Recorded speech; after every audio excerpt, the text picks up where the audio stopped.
About 30% of wood fiber Kimberly-Clark uses to produce its tissue products are sourced from Canada and Scandinavia boreal forest. We see increased competition for this wood in the future, and we want to reduce our exposure to natural forest fiber. And one alternative is to look at additional either plantation fibers, recycled fiber, or alternative natural fibers. So bamboo is one of the fibers that we are interested in right now because of the properties it has that we can still make the quality tissue products that we need to make. 我们从2000年开始筹建永裕，到今年为止已经15年，所以说我们从做地板、做家具、做装饰材料和做户外，到我们的全做空间制造者，目前我们的主要产品现在已经在全球已经多有覆盖了在亚洲、在欧洲、在南美，我们有很大的产品已经覆盖全球，所以说这是未来的产业会越来越好，会是一个朝阳的产业。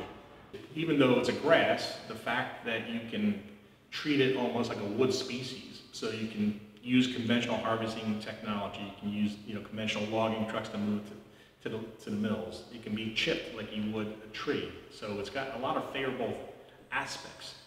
所以存在一种物种多样性。如果说大面积的发展竹林，可能会对这个生物多样性带来一些这个负面的一些这个影响啊。那么我们呢也不建议就是进行人工化的大规模的来发展这个竹林，最好是根据竹林自身的一种这个扩展特性来让它扩展它的森林面积。The first step in any sustainability study is really look at the life cycle impacts. Obviously bamboo, because it's a much rapid grower, we're talking about reaching maturity in 3 to 5 years, and then having, annual harvest as compared to a spruce tree, which grows between 50 and 150 years.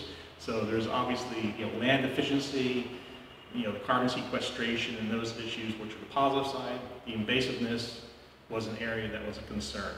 One of the things we wanted to do was to look at some kind of sustainability standard for alternatives. It's not using more water, it's not using, we're not obviously cutting down natural forests to replace with an alternative crop. We're not displacing food crops, for instance. We don't want to have more pesticide usage or more water usage. So all those things are fed in to the standard. Some bamboos even, you can just cut off a section and make new roots. The tropical bamboos can do that, and that's a very simple, very inexpensive way to propagate these types of bamboos.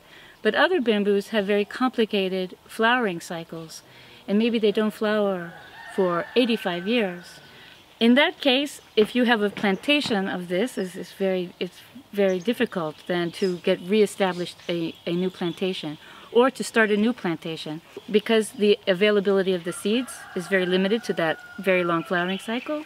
The fact that the seeds have a very short viability, so they don't store well.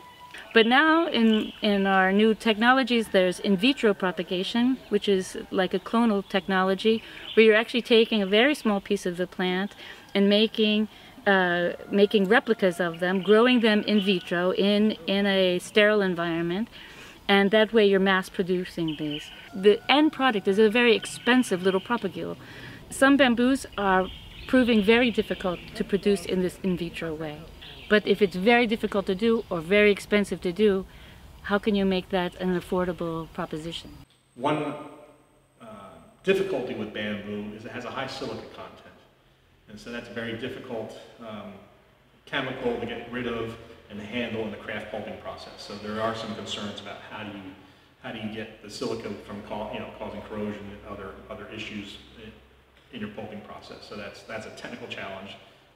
That has to be fed by the mill. So in terms of, and then once the material's made, then there's no, it's a cellulose fiber, so it's no different than anything else to make a tissue product for us. So we had, the ability to do that. Then it becomes, just basically a cellulose fiber that has the properties we need.